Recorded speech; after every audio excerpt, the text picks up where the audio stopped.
There's a truth few dare to say out loud. Many people after 60 don't become exhausted because of aging, but because they've said yes far too many times when they should have said no. How many times have you agreed to watch the grandchildren all week, even though deep down you just wanted one quiet morning for yourself? How many times have you reluctantly nodded to attending parties or joining activities you never wanted, simply because you were afraid of disappointing others? The reality is, every time you do that, you take away a piece of your health, your joy, and the respect you owe yourself. And in this video, we will explore 6 emotional lessons that will help you learn to say no more often, so you can live freely, strongly, and be truly loved after 60. The first thing we must admit is this: saying no is not selfish. Emotional lesson 1 is learning to say no to protect your mental health. I remember a woman named Linda. At 65, she agreed every day to watch her grandchildren, do housework, and even help her neighbors.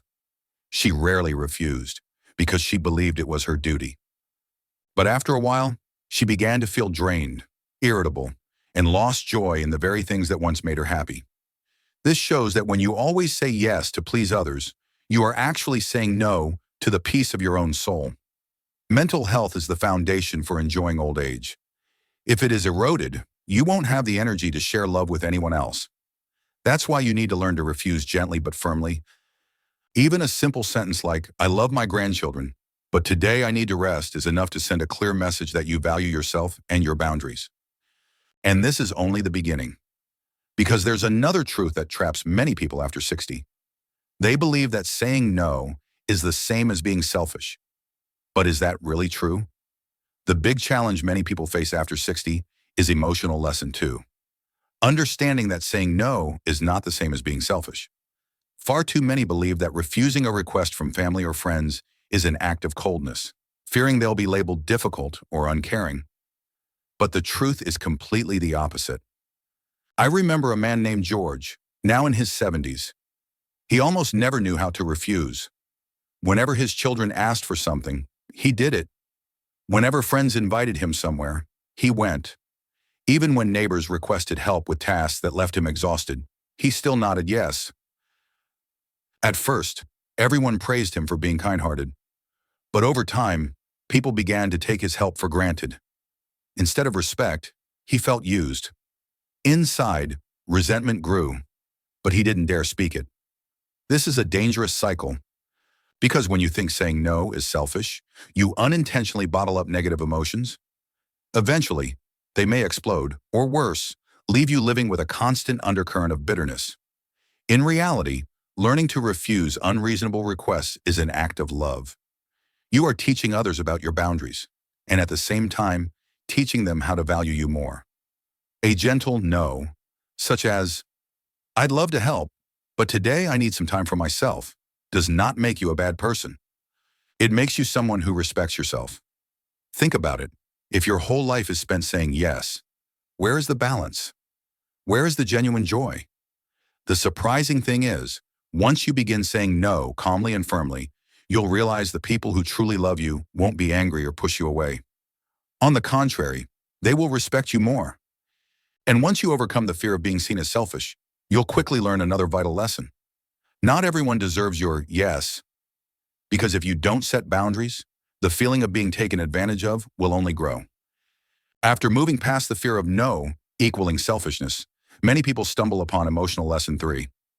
Accepting that you cannot please everyone. This is a hard truth to swallow, especially if you've spent your life as the peacemaker, the helper, or even the sacrificer. I once knew a woman named Martha, now 68. She constantly feared that saying no would make her children sad, her neighbors disappointed, or her friends distant. So she always tried to please everyone.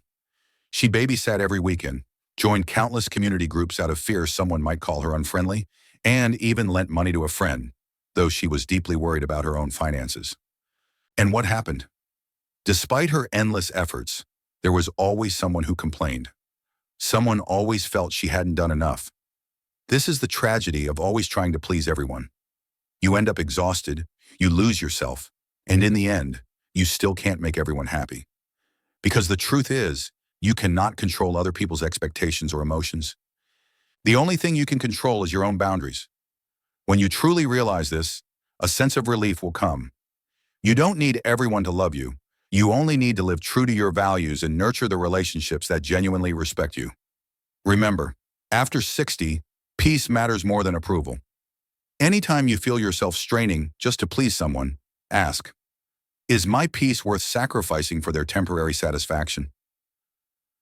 If the answer is no, then you already have the right to step back. And once you learn that you don't have to please everyone, you'll be ready for another profound lesson. Sometimes, self-respect comes from setting clear boundaries within your own family. When you've understood that you cannot make everyone happy, the next challenge often appears in your closest relationships. Emotional lesson. 4. Knowing how to say no to family when it threatens your freedom and dignity.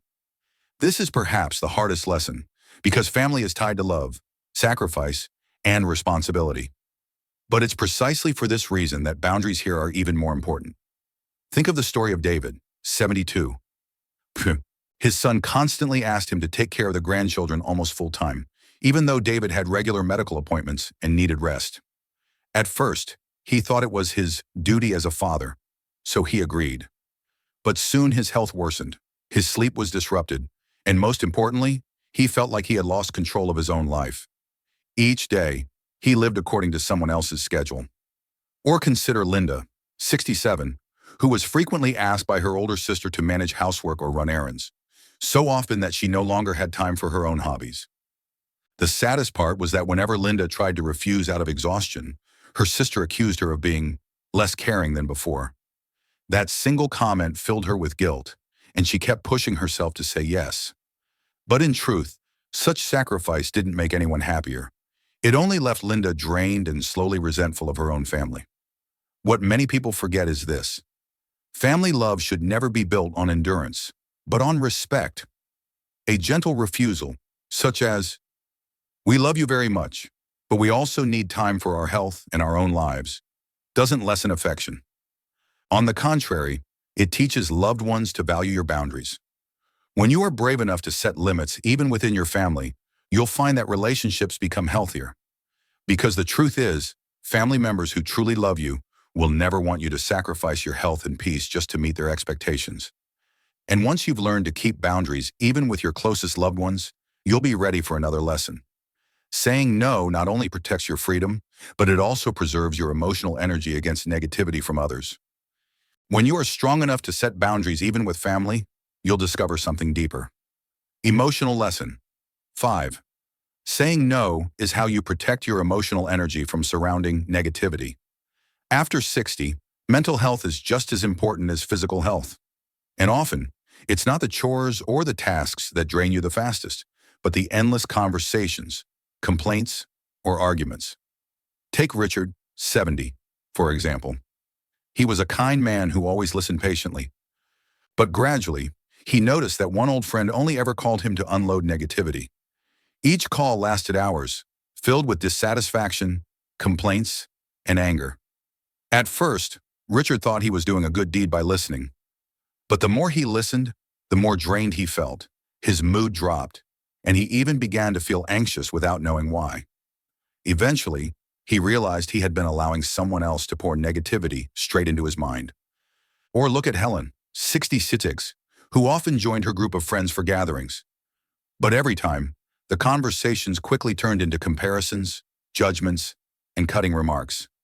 Each time she went home, she felt heavy, restless, and even began doubting herself. Only later did she understand. She didn't need to endure that just to maintain a friendship that was no longer healthy. The truth is, after 60, your time and emotional energy are incredibly precious. You don't need to spend them on people or conversations that leave you drained. Daring to say no in these situations is not unkind or selfish. It is an act of self-protection. It is how you keep your mind clear, your heart calm, and your life more peaceful. And once you've learned how to protect your emotional energy, you arrive at the final lesson, perhaps the most important of all. Sometimes, saying no is the very way you affirm your worth and your right to live true to yourself. When you know how to protect your emotional space, the final step becomes the foundation for everything else. Emotional lesson. 6. Saying no is how you affirm your self-worth and live true to who you are. After 60, many people forget that they, too, have the right to prioritize themselves because they've spent a lifetime caring, sacrificing, and putting others first. But if you don't learn to pause, you can easily lose your joy, your freedom, and even the meaning of your life. Take Margaret, 71, who had always been the path clearer for her family. Whatever her children needed, she handled. Whatever her friends asked, she agreed. But as her health declined, she realized everyone around her had come to expect her endless availability. No one asked if she was tired or what she wanted for herself. It wasn't until she started saying no and making time for her own passions, painting and traveling, that her family finally realized she had a life equally deserving of respect. Or consider Thomas, 68. After retiring, he was constantly pulled into projects and gatherings that brought him no real joy. He accepted, simply out of fear of being left behind. But when he finally dared to say no to what didn't belong to him and chose instead to spend time with his true passion, music from his youth, he felt alive again. The surprising part? By affirming his own worth, he began to attract people who genuinely valued him. This lesson reminds us, refusal is not about closing doors, it's about opening new ones. It's about creating the space where you can finally be yourself, living freely and fully. When you learn to say no, you're not only protecting your health and energy, you're also sending a clear message. You are worthy of respect and genuine love. That's why every no you speak after 60 is not a loss, but a step closer to the life you truly want. We've walked together through 6 important emotional lessons. Don't confuse refusal with selfishness. Set limits against unreasonable expectations. Stop trying to please everyone. Draw clear boundaries even within your family. Protect your emotional energy from negativity. And finally, affirm your self-worth with strong, confident no's. All of these are not just to protect you after 60. They are to help you live a lighter, freer, and truly meaningful life. Ask yourself, what are you ready to say no to in order to begin a happier life for yourself? Share your thoughts in the comments because your story might inspire someone else. And don't forget to like, subscribe, and share this video with your loved ones because maybe they, too, need a reminder like this. If you found this topic helpful, in the next video, we'll explore the subtle boundaries that older adults need to set with both family and friends so you can stay independent while still maintaining respect. Don't miss it, because that will be your next step in mastering later life with complete peace.